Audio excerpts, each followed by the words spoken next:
குலதெய்வங்கள் வந்து இப்போ நாம் சாதாரணமாக நம்ம குடும்பங்களில் அமாவாசை அல்லது தை இதே போன்ற ஆடி இதே போன்ற காலங்களெல்லாம் அமாவாசை அன்னைக்கு அவங்களுக்கு சாதத்தை பொங்கி இல்லை மாதம் மாதம் கொண்டாடுறவங்களும் உண்டு. ஆடி வச்ச அமாவாசைன்னு சொல்லி போட்டு அன்னைக்கு பெரியவங்களுக்கெல்லாம் முதலாம் சோறை போட்டு கூப்பிடுவாங்க. இதையெல்லாம் இந்த குலதெய்வங்களில் போய் அந்த சமாதிகளில் போய் துப்புரவு பண்ணி எல்லாம் பண்ணி படையல் வச்சு பொங்கி அவங்களுக்கு உதவி செய்வாங்க. குலதெய்வங்கள் கோயிலில் போய் இதே போன்று பொங்கலாக்கி அந்த குலதெய்வங்களை காத்து கொண்டு இருக்கிற காவல் தெய்வங்களுக்கு ஆடு கோழி வழி கொடுத்து எங்கள் குலதெய்வங்களை நீங்கள் தான் காத்துக்கிட்டு இருக்கிறீங்க அப்படின்னு ஊர்வலிகளை கொடுத்து நாம் குலதெய்வங்களை வணங்கிட்டு வரோம். நாம் எதையெல்லாம் செய்து எங்கள் குடும்பங்களை காக்க வேண்டும் என்ற உணர்வின் துணை கொண்டு நாம் இதை செய்தோமோ அவர்கள் இறந்த பின் இந்த உடலை விட்டு பிரிந்த அந்த ஆன்மாக்களை நாம் இதன் வழிப்படி நாம் அன்னமிட்டு கூப்பிடும் போது அவங்க அந்த குடும்பத்தை சார்ந்த ஒரு உடல்களில் புகுந்து விடுவார்கள். புகுந்த உடனே நான் வந்துவிட்டு அது வரலையினாலும் கூட வலுக்கட்டாயமா ஏதாவது போட்டு சொல்லி வரவழைப்பாங்க. அந்த உடல்ல வந்துடும். வந்த பின் அவருக்கு மேடு பள்ளம் தெரியாம உருவாங்க. நான் மகனே உன்னை நான் காப்பாத்துறேன்டான்னு சொல்லி ஆட வைப்பாங்க. ஆக அதுக்காண்டி பலிகளையும் இடுவாங்க. நாம் எதை சேமிக்கிறோம் என்று சற்று சிந்தித்துப்பார். குலதெய்வங்களுக்கு ஆகாரத்தை கொடுத்து கூப்பிட்டு இன்னொரு உடல்ல இறக்கிய பின் அவன் அது வழிப்படி உடனே ஜூசிங் வைப்பாங்க. இந்த வருஷம் என் குடும்பத்தில் நல்லா இருக்கணும், என் பிள்ளைக்கு நல்லா இருக்கணும், அதுக்கு கல்யாணம் ஆகணும், இந்த இருக்கிற விவசாயம் சரியா பெருகல, இந்த குழந்தை கல்யாணம் ஆகணும், இந்த படையெல்லாம் எப்படி கொண்டு அவங்களை கூப்பிட்டு கேட்பாங்க. மகனே நான் உன்னை கவனிச்சுட்டு தாண்டா இருக்கிறேன்னு சொல்லி போட்டு நானும் அங்கே உடல்ல இருந்து பேசும். ஆக இவ்வாறு நாம நம்முடைய ஆன்மாக்களை இங்கே கூப்பிட்டு நம்மளுக்கு இந்த வழி நடத்தக்கூடிய இதில் கேட்கிறோம். அதுல ஒரு குடும்பத்தில் அண்ணன் தம்பி 4 பேர் இருந்து ஒருத்தருக்கு சண்டை போட்டு போனா போறோம். அவங்க இதே நிலைகளை வந்தா நான் இருக்கும்போது எனக்கு தொல்லை கொடுத்தான், நான் போன பொறுப்பாடு என்னை தொலைவோம் சாசகாரன் அப்படின்னு இந்த அருளாதவர்கள் 2 பேருக்கு சென்றவர். ஏன்னா இவரை சார்ந்தவர் இவர் உடலுக்கு வந்தோம், அவரை சார்ந்தவர் அவர் உடலுக்கு வந்தோம். இந்த அருளாதவர்களையும் சண்டை வந்தோம். ஏனென்றால் மனித உடலுக்குள் பெருத்த இந்த உணர்வுகள் நாம் அழைத்து மீண்டும் இந்த குரோத விரோத உணர்வுகளை நமக்குள் வளர்த்து இந்த உணர்வின் தன்மை அடைந்த பின் பார்க்கலாம். சில குடும்பங்களில் எனக்கு அவன் ஒண்ணுமே செய்யல, அவன் குடும்பம் எப்படி வளர்ந்தது பாரு அப்படின்னு இவங்க சொல்லுவாங்க, அவங்க அதிகமாக தான் சொல்லுவாங்க. இப்படி ஒருத்தருக்கு ஒருத்தர் சொல்லி குலதெய்வங்கள் வணங்கியவர்கள் அனைவரும் அதனால் நற்பயன் அடைந்திருக்கிறார்களா? இல்லை. அதன் வழி வழியாக நாம் இறந்த பின் இதே வழியில் நாம் செயல்படும் போது அந்த குடும்பத்தில் ஆன்மா இங்கேதான் அழைக்கப்படுகின்றது. இதை போன்ற நிலைகளிலிருந்து குலதெய்வங்கள் வணங்கக்கூடியவர்கள் இந்த பௌர்ணமி நாள் என்று எங்களுக்கு நல்வழி கொடுத்து மனிதனாக வளர்த்த நீங்கள் அந்த சப்தைசு மண்டலத்துடன் இணைந்து உடல்வரும் உணர்வுகள் கலந்து பெருந்து பெருவாழ்வு வாழணும். எங்களுக்கு அந்த அறுவடை பாய்ச்சி எங்கள் வரக்கூடிய இருவர்கள் நீக்கணும். நாங்கள் எவர் ஒரு இந்த உயர்த்த நிலைகளை செய்கின்றனரோ அவரை இந்த உயர்ந்த நிலைகளை பெற தகுதி பெற்றவர். இது குலதெய்வங்களை வணங்குறவங்க அமாவாசை அன்னைக்கு சோற போட்டார். ஆகவே இதெல்லாம் குலதெய்வங்கள் வணங்கும் முறைகளை அரசர்கள் காட்சிய நடைகளில் தான் இது வருகின்றது. இன்று எடுத்துக்கொண்டால் குலதெய்வங்கள் எல்லாம் முதல் மூல குலதெய்வங்கள் எதிலே வளர்ந்தது என்று சற்று நீங்கள் யோசித்து பாருங்கள். சொல்வார்கள், எங்கள் தீயில் மாண்டவன் எங்களுக்குள் இந்த உதவி செய்கின்றார் எங்கள் குலதெய்வம் என்று சொல்வார்கள். ஆரம்பத்தில் இதே போன்ற அரசர்கள் எடுத்த காலத்தில் அவர்களுக்கு உணவு எல்லா படைப்பும் படைத்து நீதான் எங்கள் குலதெய்வம் என்று அரசர்களுக்கு போர் முறைகள் செல்லப்படும் போது சில மந்திர வழிகளை போதித்திருப்பார்கள். அது கூட்டமைப்பாக இந்த போர் முறைகளுக்கு செல்லப்படும் போது அதை யாராவது ஒருத்தர் குழந்தையை இதை கொடுத்து அந்த உதவி செய்வார். அவங்க அம்மா அப்பா தான் அங்க இருப்பார்கள். இந்த குலதெய்வங்களுக்கு அவர்கள் இந்த தாய் என்று ஒன்று சொல்வார்கள். இத்தகைய நிலையில் அவர்கள் வளர்த்து அவர்கள் வாழ்க்கையில் அது உணவை கொடுத்து இதை கொடுத்து அப்புறம் இதற்கு என்னென்ன சாங்கியங்களோ பழித்தீர்க்கும் உணர்வோ எதிரிகளை வீழ்த்தும் முறைகளோ சொல்லியிருப்பார்கள். அதை கொடுத்து அது தீயிலே எரிக்க பின் இதை மந்திர வழியை எடுத்து ஏதல் பில்லி சூன்யம் என்று எதிரிகள் மேற்பாச்சுவார்.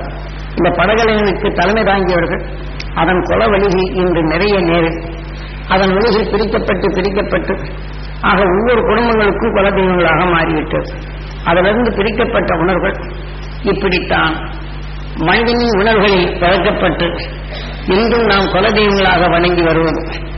ஆக அதன் வழியில் சென்றவர் நாம் குடும்ப பற்றுடன் எடுக்கப்படுவது குடும்பத்தில் மீண்டும் அந்த உணர்வின் தன்னை பகமை உணர்வைத்தான் ஊட்ட வர முடிகின்றது. இதை போன்ற நிலைகளிலிருந்தெல்லாம் விடுபட வேண்டும். அவர்களை இன்னொரு உடலுக்குள் சென்று அந்த உடலில் ஆட்டத்தில் ஆடுவதை பார்க்கலாம், தன்னை அறியாமை சில நிலையில் வருவதையும் பார்க்கலாம். ஒரு சமயம் எங்கள் தாய் இந்த குலதெய்வங்களை வணங்கம் போகும்போது அருளாடி கீழே விழுந்தது, கை எலும்பு விழுந்து விட்டது. அதை கொண்டு அவர் சுட்டி காட்டார். குலதெய்வம் என்று ஆட்டம் ஆடியது, அருள் வாக்கும் அந்த குடும்பத்திற்கு நல்ல வாக்குகள் வந்தது. உங்க பாட்டியும் இதே மாதிரி கொலை வழியில் வளர்ந்ததுதான். அந்த ஆன்மா கீழே விழும்போது அந்த அம்மா ஒரு தரத்தால் பேசுகிறது. இதையெல்லாம் அருளாடி அந்த உணர்வின் தன்னை கீழே விழுந்த பின் அவர்கள் இதாகின்றது. எல்லாரும் காக்க வந்தவர்கள் அவரை காக்க வேண்டும் அல்லவா என்று வினாக்களை எழுப்பி இவைகளெல்லாம் எவ்வழியிலே நடந்து கொண்டு இருக்கின்றது என்ற நிலையை காட்சிபூர்வமாக காட்டி அந்த உணர்வுகள் எப்படி தொடர் வரிசையில் இங்கே புகுகின்றது, அதன் வழியில் அவர்கள் எண்ணங்கள் எப்படி இங்கே செயல்படுகின்றது என்ற நிலையை தெளிவாக காட்டினார்.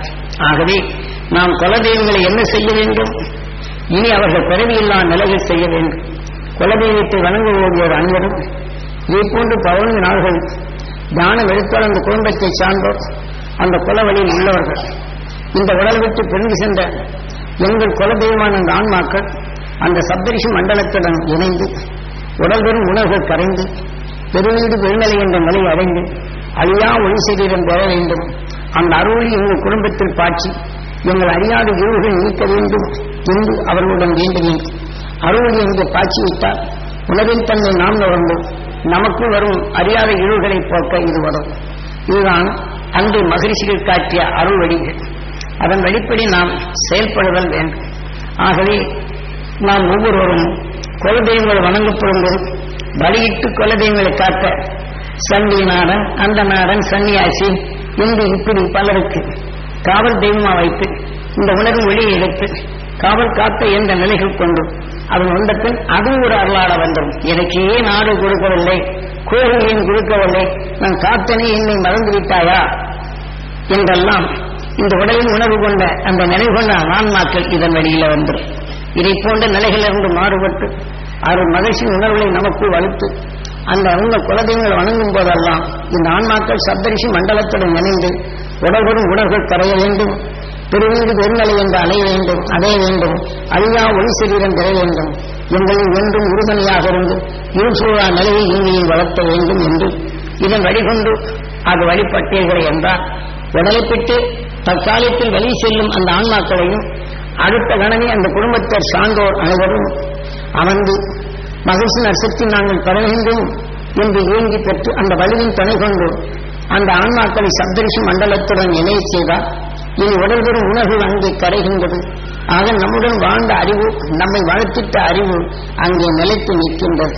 அதன் துணை கொண்டு அவர்கள் வளர நாம் அந்த சப்தரிஷி மண்டலங்களின் ஒளிகாந்த சக்தி பெற வேண்டும் என்று இயங்கும் போது அந்த உணர்வை நாம் எளிதில் நமக்குள் பெற்று நம்ம இரத்த நாளங்களிலே பொழிச்சு அந்த உணர்வின் தன்மை நமக்குள் வளர்த்து முன் அவர்கள் செல்லுகின்றார்கள், பின் நாம் செல்லுகின்றோம்.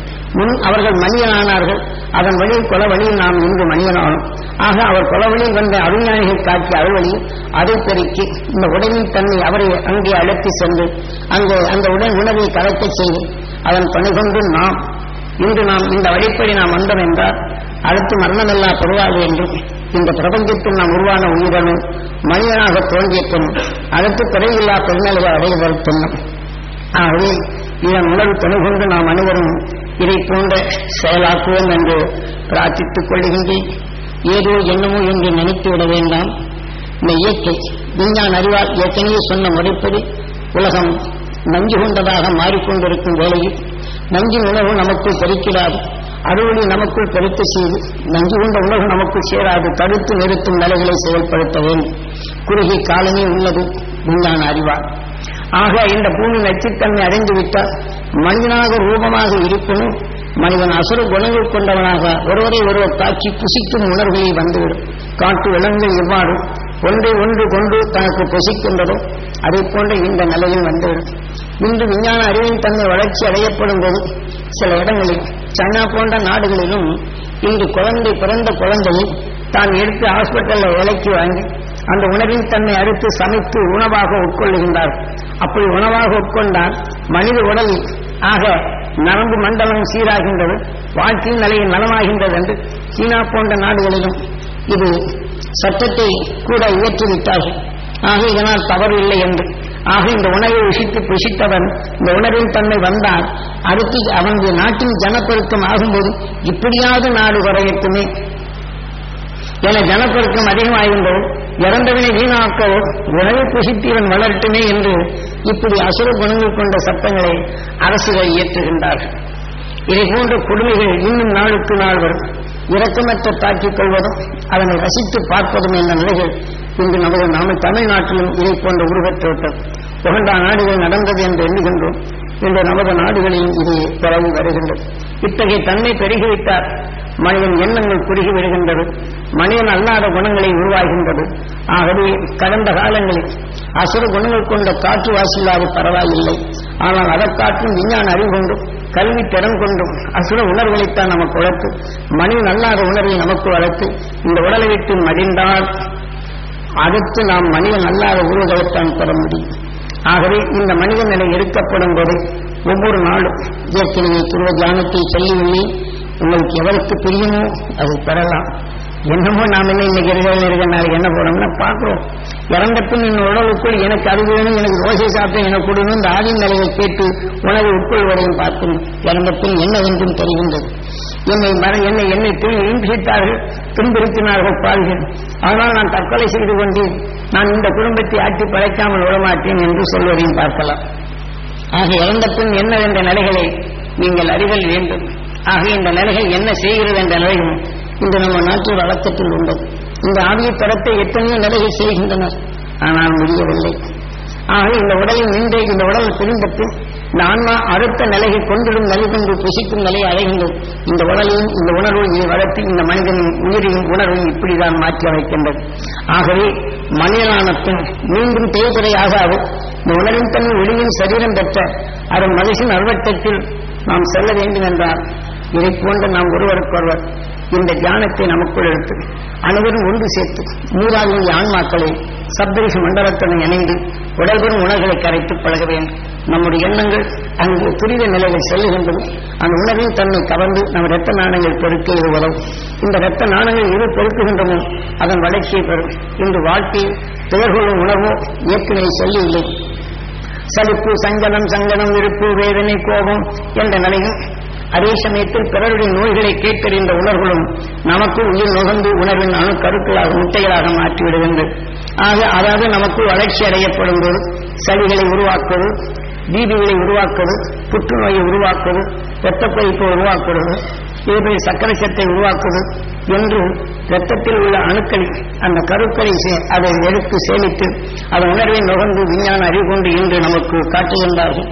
அதே சமயம் இந்த சில கருவிகளை வைத்து நாம் மூச்சுக்குள் சுவாசிக்கும் போது அந்த அணுக்களின் அலைச்சலும் அணுக்கள் இயக்கமும் இந்த உணர்வின் தன்மை கொண்டு உறுப்புகள் எப்படி இயக்கிறது என்று எந்திர துணை கொண்டு உடலின் உறுப்புகளின் அலைகளை ஒன்று சேர்த்து குவித்து பார்க்கின்றார்கள்.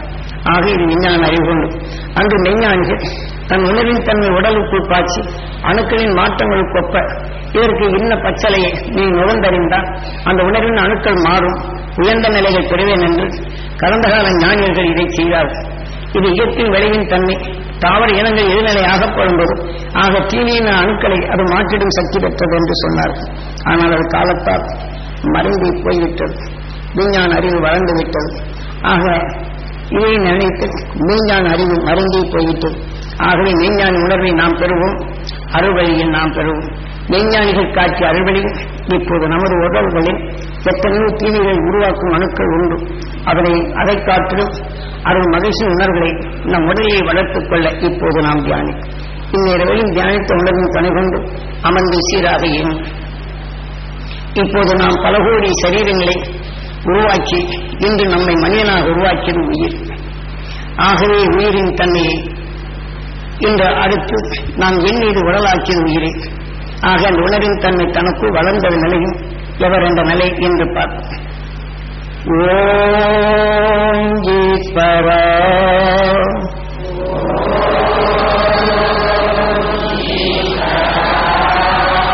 ஓம் ஈஸ்வரா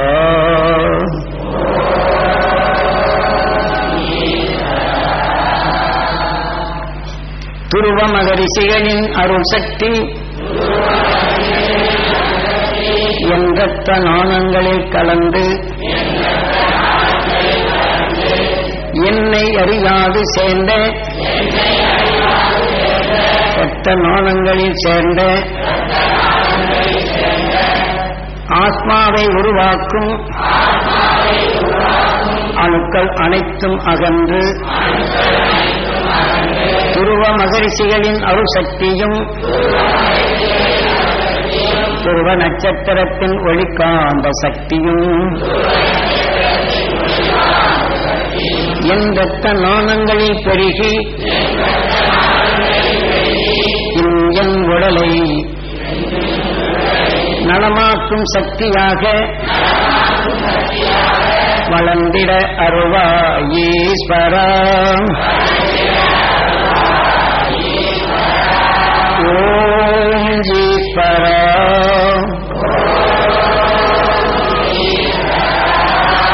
ஓம் ஈஸ்வரா.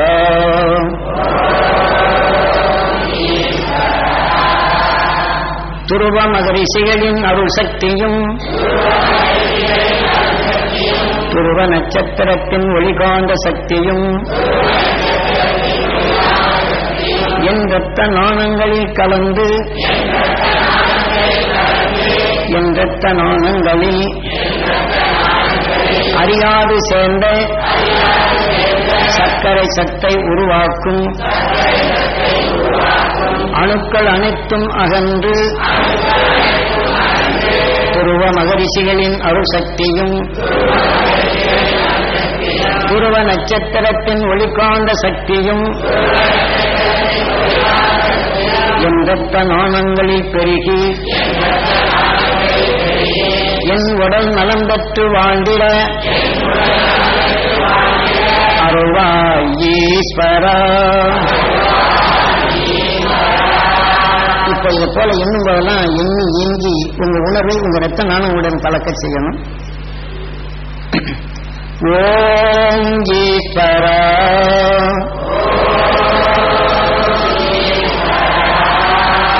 ஓம் ஈஸ்வரா.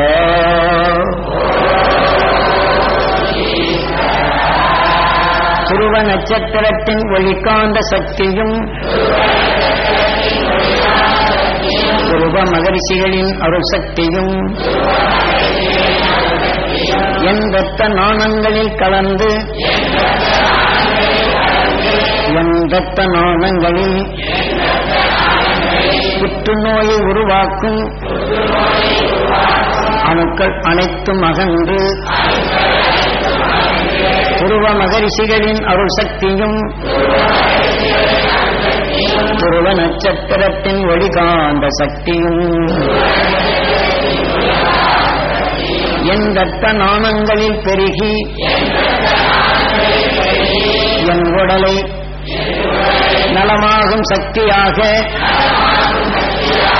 வளர்ந்திட அருள்வாய் ஈஸ்வரா. ஓம் ஈஸ்வரா.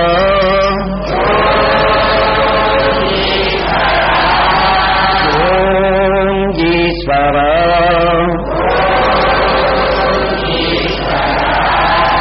துருவ மகரிஷிகளின் அருள் சக்தியும் துருவ நட்சத்திரத்தின் ஒளிகாந்த சக்தியும் என் இரத்த நாணங்களில் கலந்து என்னில் அறியாது சேர்ந்த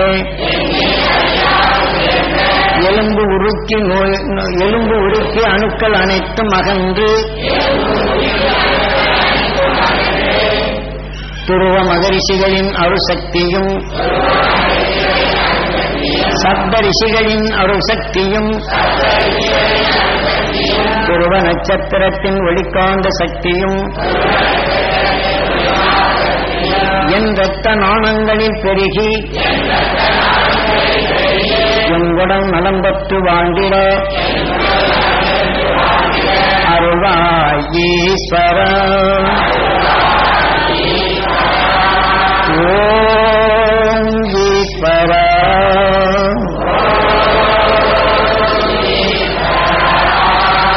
ஓம் ஈஸ்வரா.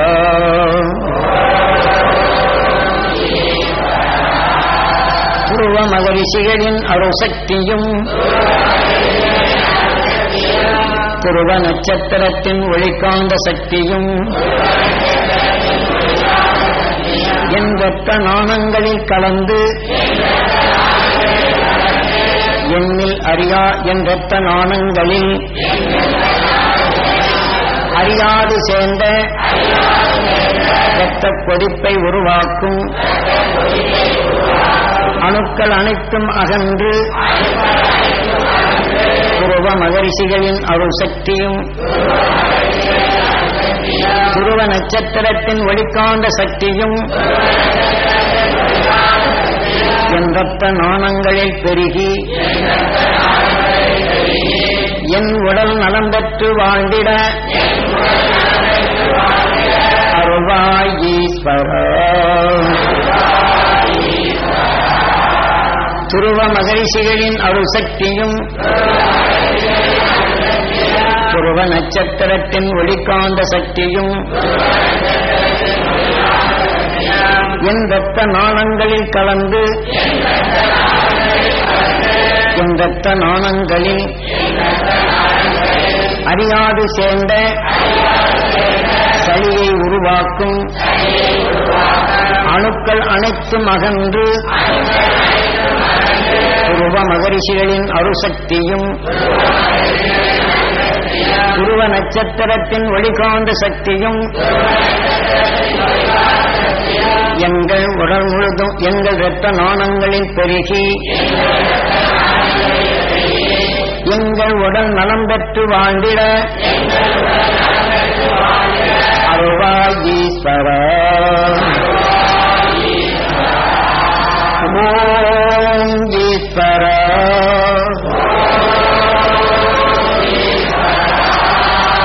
ஓம் ஈஸ்வரா.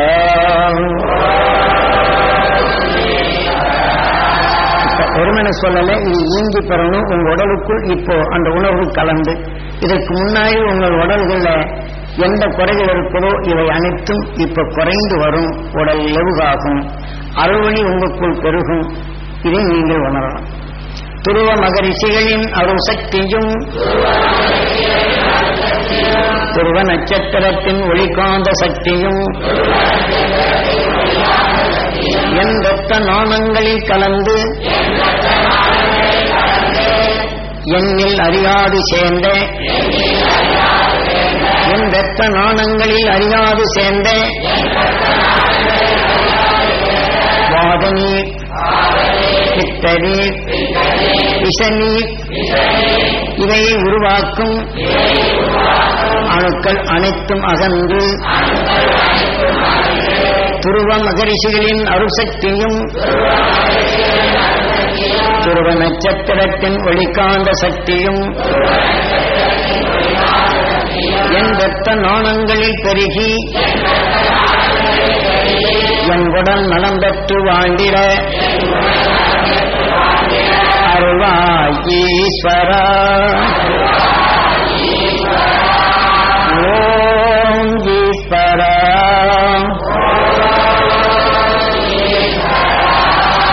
ஓம் ஈஸ்வரா.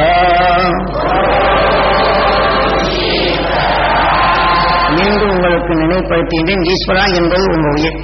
நீங்க எண்ணி இதெல்லாம் உருவாக்க என்று ஏற்கனவே சொல்லவில்லை. இந்த உணர்வின் தன்மை உங்கள் ரத்தங்களிலே வளர்க்க நீங்க எண்ணியதை தான் அது கவர்ந்து அணு கருக்களாக மாற்றுகிறது. துருவ மகரிஷிகளின் அருள் சக்தியும் துருவ நட்சத்திரத்தின் ஒளிகாந்த சக்தியும் என் இரத்த நாணங்களில் கலந்து என் உடலில் முடக்குவாதம், வாதம் இவை போன்ற நிலைகளை உருவாக்கும் அணுக்கள் அனைத்தும் அகன்று துருவ மகரிஷிகளின் அருசக்தியும்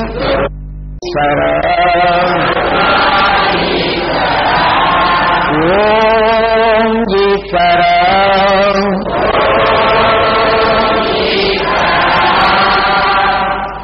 துருவ மகரிஷிகளின் அருசக்தியும் சப்த ரிஷிகளின் அருசக்தியும் துருவ நட்சத்திரத்தின் ஒளிகாந்த சக்தியும் என் ரத்த நாணங்களில் கலந்து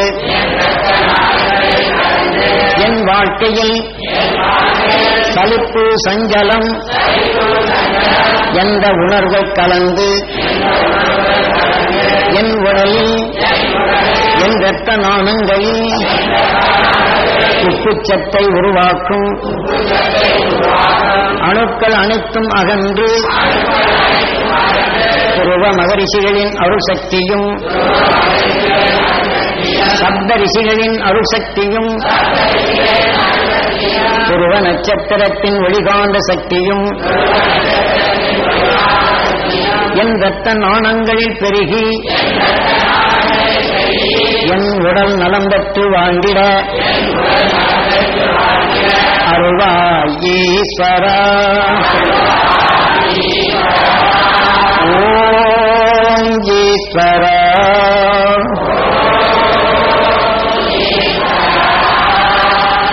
ஓம் ஈஸ்வரா.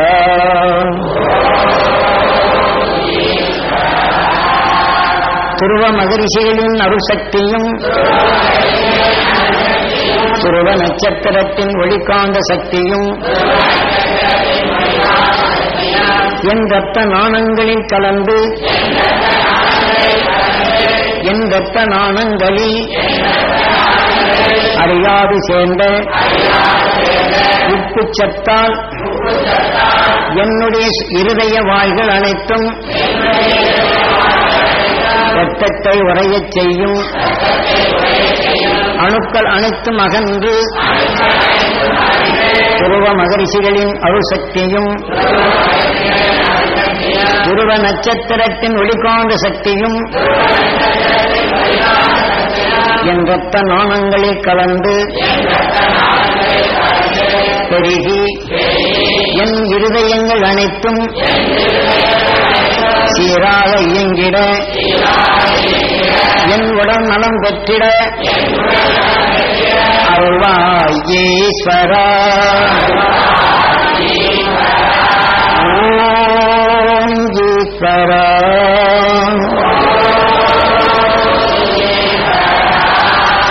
ஓம் ஈஸ்வரா.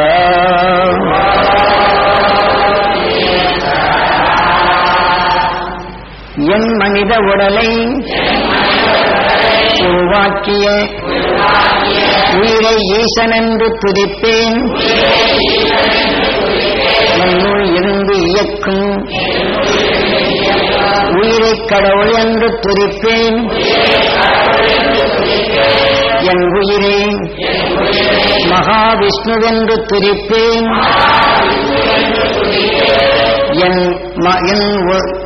என் உடலில் ஈர்க்கும் சக்தியாக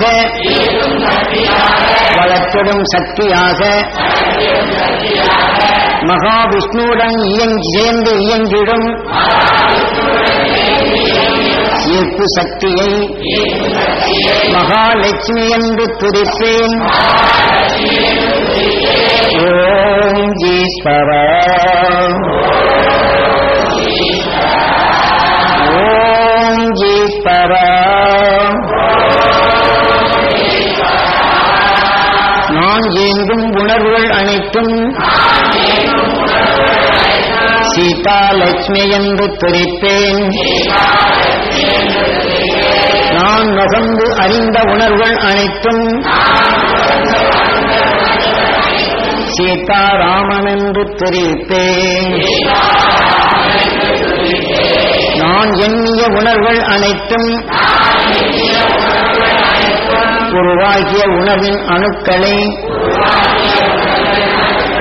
பிரம்மன் என்று துதிப்பேன்.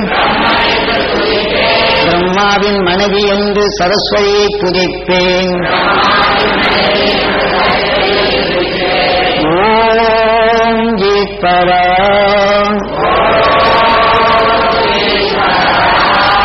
ஓம் ஈஸ்வரா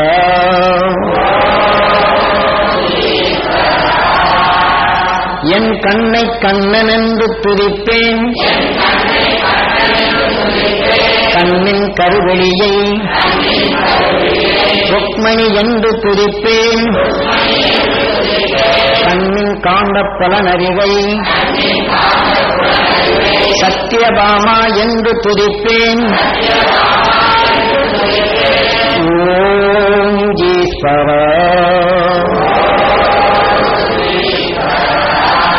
ஓம் ஈஸ்வரா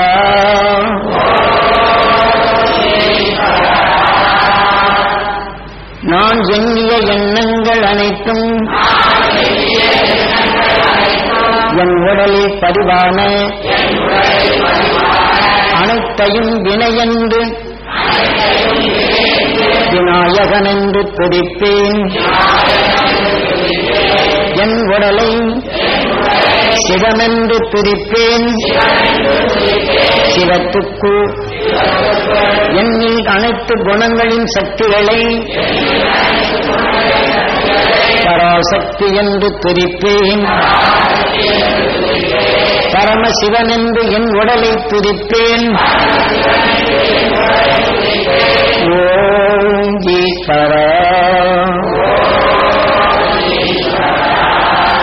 ஓம் ஈஸ்வரா பல கோடி உடல்களில் தன்னை காத்திடும் உணர்வை தெரிந்து அறிந்து உணர்வை நுகர்ந்து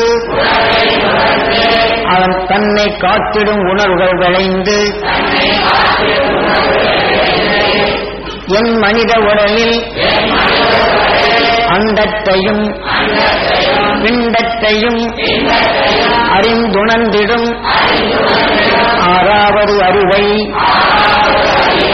கார்த்திகேயா என்று துதிப்பேன். கருத்தறிந்து செயல்படும் எனது ஆறாவது அறிவை அருஞான சக்தி என்று துதிப்பேன். முருகு என்று துதிப்பேன். தீமைகளை அகற்றி நல் உணர்வை வளர்த்திடும் பிரம்மன் என்று துதிப்பேன்.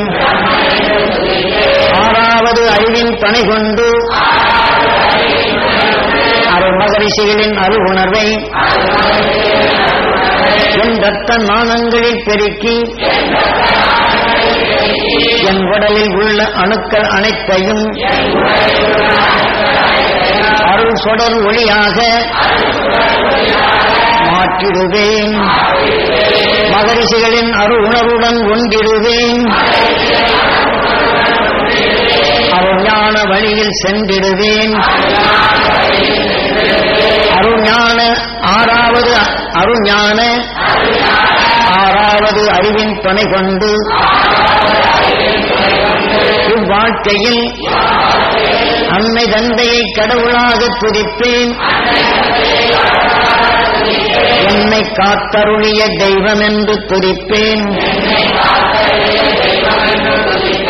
என் நல்வழி காட்டிய என் அன்னை தந்தையை முதல் குருவென்று துதிப்பேன். ஓம் ஈஸ்வரா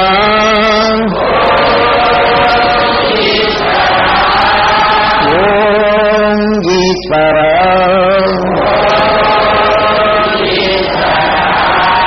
துருவ மகரிஷிகளின் அருசக்தியும் சப்த ரிஷிகளின் அருசக்தியும் சப்தரிஷி மண்டலங்களின் ஒளிகாந்த சக்தியும் துருவ நட்சத்திரத்தின் ஒளிகாந்த சக்தியும் என் வாழ்க்கையில் ஆறாவது அறிவின் பணி கொண்டு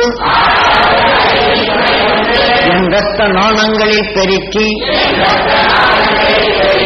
அருள் ஞானிகளுடன் ஒன்றி என்றும் கருவியல்லா பெருநிலையை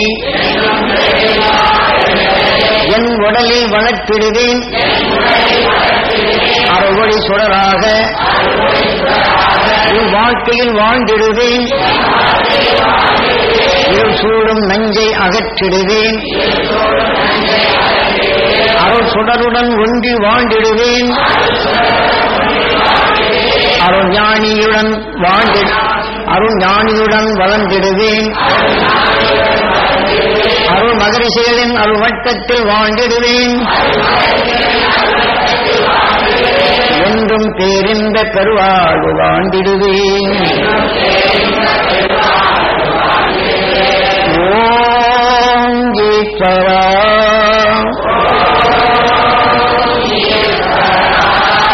ஓம் ஈஸ்வரா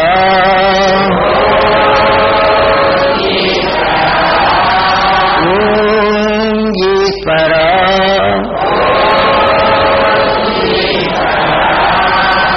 இத குரு காட்டிய அறுவலில் இதற்கு முன்னாடி 10, 20, 30 வருடங்களாக ஒவ்வொரு அணுக்களாக உங்களை போதித்து உணவின் தன்மை பதிவு செய்து இன்று உலகம் நஞ்சு கொண்ட உலகமாக மாறிக்கொண்டிருக்கும் இவ்வேளையில் குரு காட்டிய அறுவலியில் அறுவலின் சுடரை உங்கள் இரத்த நாணங்களிலே பெருக்கி உங்களில் இருசூழா நிலையும் அறுவலி உங்களுக்குள் வளரும் நிலையும் இவ்வாழ்க்கையிலேயே பிறவியில்லா நிலையில் அடைய. ஏனென்றால் அடைய செய்யலாம் இத்தியானம். ஒவ்வொருவரும் நீங்கள் எண்ணி இயங்கும் அனைத்தையும் உங்கள் உயிர் அணுவாக மாற்றுகின்றது. அதுவாகவே உங்களை மாற்றுகின்றது. நீங்கள் எண்ணியை தான் மாற்றுகின்றது. தீமை எண்ணினால் தீமை என்று அதுவாக நாம் மாறிவிடுகிறோம்.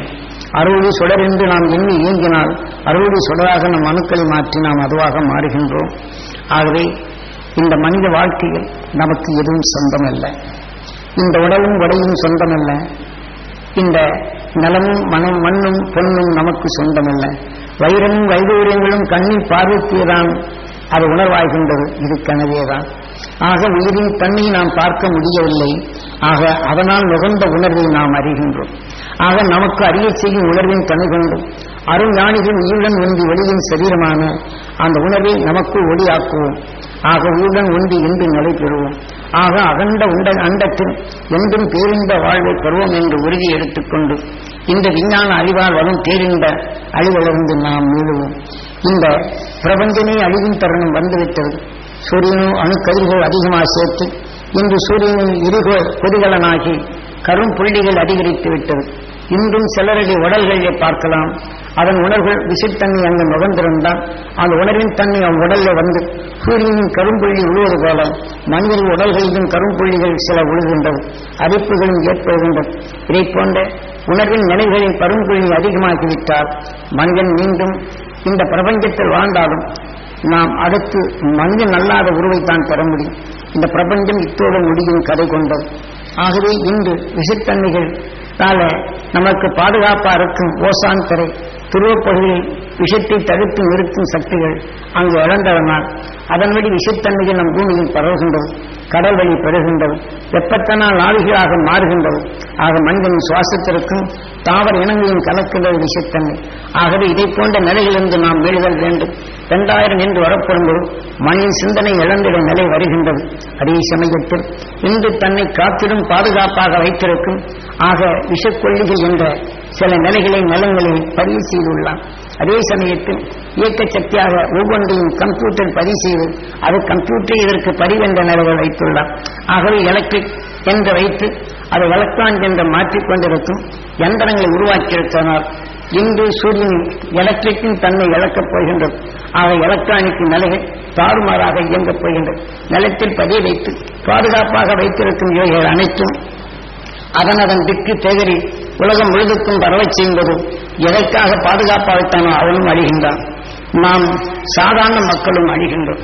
இதை போன்ற விஷத்தன்மை இழந்து மீள்வதற்கு உங்கள் உறுதியான மனதை என்றும் தரையில்லா நிலையில் அடைந்து இன்று வாழ்ந்து கொண்டிருக்கும் அந்த உணர்வினை உங்களுக்குள் ஆழ பதிவு செய்தது அருள் உணர்வை நினைவு கொள்ளும்.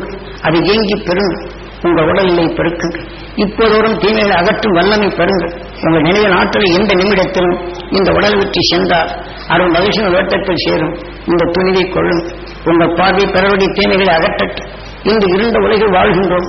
மனிதன் எந்த நிலையில் வைத்தாலும், செல்வம் இருந்தாலும், எந்த நிலை இருந்தாலும் மனிதன் மனம் இருந்தே உள்ளது. ஆக அந்த இருளை அகற்ற வேண்டும். அருள் ஒழுகின்ற மனபலம் பெறும். அருள் ஞானத்தை பெறும். இந்த வாழ்க்கையிலிருந்து நாம் அதை பெற வேண்டும் என்றால் இதை போன்று பௌர்ணமி காலங்களையும் காலை துருவ தியான நேரங்களையும் உங்கள் மூதாவுடைய ஆன்மாக்களை சப்தரிஷி மண்டலத்தில் இணைய வேண்டும் என்று உணர்வை செலுத்துங்கள். அந்த உணர்வும் அங்கே செல்லும். உலகரும் உணவும் கரையும். உங்கள் நினைவும் அங்கே நிற்கும். அவருடைய உணர்வு உங்களுக்குள் இருப்பதனால் எளிதில் பருக முடியும். தீமைகளை அகற்ற முடியும். அருள் ஞானத்தில் வாழலாம். இருளை அகற்றும் வல்லமை பெறலாம். இந்த உடலை விட்டு சென்றுக்கும் என்றும் பேரின்ப பெறுவாள் என்று வாழலாம். அதற்குரிய நிலைகளை ஏற்கனவே எழுத்து வழிகள் உங்கள் கொடுத்துள்ளது. படியுங்க, சிந்திங்க, நினைவில் ஊட்டுங்க, நினைவை வளர்த்துக் கொள்ளும். அருள் வழி இந்த வாழ்க்கையை அமைத்துக் கொள்ளும். இந்த உடலை விட்டு எந்த நிமிடம் அகன்றாலும் நமக்கு சொந்தமானது உயிருடன் ஒன்றி ஒளியின் சரீரம். அருள் மகிழ்ச்சியின் எல்லையில் நாம் சென்றோம் என்றால் என்றும் பாதுகாப்பான நிலையில் இன்னும் 16 நிலைகள் அடைய முடியும். அந்த அருள் சக்தியை நாம் அனைவரும் பெறுவோம் என்று பிரார்த்தித்து இதை நிறைவு செய்கின்றேன். நான் உணவு உட்கொண்டு வருகின்றேன். நீங்கள் இருந்து இரவு இன்று தற்சமயத்தில் உடலை விட்டு பிரிந்து சென்ற ஆன்மாக்களை மாலை தியானத்தில் இரவு தியானத்தில் அந்த ஆன்மாக்களை வீண் செலுத்த அந்த நேரம் நான் தகுதி என்று குருநாதர் கொடுத்த அறுவழியில் அதை செயல்படுகின்றோம். ஆகவே நாம் அனைவரும் இன்று இருந்து தங்கியிருப்பவர்கள் இப்போ மத்தியானம் பிரசாதம் வாங்க வேண்டாம், ஏன்னா அலைச்சல் செய்ய வேண்டாம். ஆக அவசரமாக ஊருக்கு செல்வர்கள் நாம் உணவு உட்கொண்டு வருகின்றேன், பிரசாதத்தை வாங்கி செல்லலாம். ஏனென்றால் இங்கே தங்கியிருந்து பௌர்ணமி என்று வருவோர் அனைவரும் இந்த உணர்வுகளை பரப்பியிருப்பதனால் இரவிலே இங்கு உறங்கும் நேரங்கள் நினைவிலே சப்தரிஷி மண்டலத்துடனும் மகிழ்ச்சி நல்வட்டத்தின் நினைவை செலுத்தி நீங்கள் படுப்பதற்கு இடமில்லையானாலும் குறுகிய இடத்தில் அமர்ந்தாவது இந்த நினைவினை பாய்ச்சினால் அது உங்களில் பெருகும். அதே சமயத்தில் இப்போ உங்களை நாம் சொன்ன மாதிரி இரத்த நாணங்களில் அது பெருக உங்கள் அறியாத குடிகொண்ட கடும் தீமையான நோய்கள் அனைத்தும் அது குறைய தொடங்கும். ஆகவே இதைப் போல நீங்கள் ஒவ்வொரு நாளும் மகிழ்ச்சியின் சக்தி நான் பெற வேண்டும், என் ரத்த நாணங்களை பெருக வேண்டும். இப்ப சக்கரை சத்துள்ள என்னை சக்கரை சக்தி உருவாக்கும் அணுக்கள் அகன்று அருள் மகிழ்ச்சி உணர்வு எனக்குள் படர்ந்து என் மகிழ்ச்சியின் அருள் சக்தியும் துருவ நட்சத்திரத்தின் ஒளியாந்த சக்தியும் என்னிலே படர்ந்து என் உடல் நலம் பெற வேண்டும் என்று உணர்வை நீங்கள் இயங்கி பெறும். ஒவ்வொன்றும் ஒவ்வொரு வழியிலும் தாக்கியிருக்கின்ற உணர்வு உண்மையை நீங்கள் உணர்ந்து நுகர்ந்தறிந்து உணவின் சக்தி தீமையில் அகற்ற வல்லமை உங்களுக்கு உண்டு. நீங்கள் எண்ணி உணர்வு உருவாக்குகின்றது. அதன் கருக்களை அங்கே பதிவு செய்கின்றது. ஆகவே அருஞானியை காட்டிய வழியை செல்வோம். இவ்வாழ்க்கையில் வரும் இருளை அகற்றுவோம். மெய்ஞானியுடன் ஒன்றி வாழ்வோம். அடுத்து பிறவியில்லா நிலைகள் அடைவோம். அதுவே நமது எல்லை என்ற நிலையில் இந்த வாழ்க்கையை வாழும்படி வேண்டிக் கொண்டு இப்ப தீவார்த்தனை கொடுத்து வருகின்றேன். அவர்கள் உணவு கொண்டு வரலாம். அடுத்து ஊருக்கு செல்வர் மட்டும் அடுத்த வந்தனும். இப்போ ஒரு வர வரிசையில் நின்று அப்புறம் ஒரு வர வரிசையில் நின்று எத்தனை ஊருக்கு போகும்போது வரிசையில் நின்று ஒருத்தருக்கு நான் 4 தரம் ஆசீர்வாதம் கொடுத்தேன்னா 4000 பேர் ஆகிப்போச்சு. அந்த 4000 பேர் இருந்தால் எத்தனை ஆயிரம் பேர் ஆயிரும்? கையும் ஒழிஞ்சு போகுது. ஆக எல்லாமே உணவின் தன்மை கொண்டு உங்களுக்குள் பாய்ச்சும் நிலை வரும்போது ஒரு தரம் வாங்கினால் போறோம். அது பலமுறை வாங்க வேண்டியதில்லை. இதை போன்று நீங்கள் ஏன்னா ஒரு தரம் வாங்கினால் அதேதான், பலமுறை என்னதான். ஆனா பலமுறை மகிழ்ச்சியின் அருணர் எனக்குள் பெற வேண்டும் என்று ஏங்கி இருந்த இடத்திலே பெறும். என் ரத்த நாணங்களை பெருக வேண்டும் என்று பல 1000 முறை நீங்கள் சொல்லலாம். ஆசிரியருக்கு ஒரு முறை ஒரு தரம் வித்தை ஓங்கிட்டால் அது வித்தின் தன்மை மீண்டு பகும். வித்துக்கு மேலே வித்தை ஊண்டுவது அல்ல. உலகின் சத்தை ஊண்டி விட்டால் அது ஞானத்தின் சக்தி கொண்டு அதை வளர்த்துக் கொள்ளும்.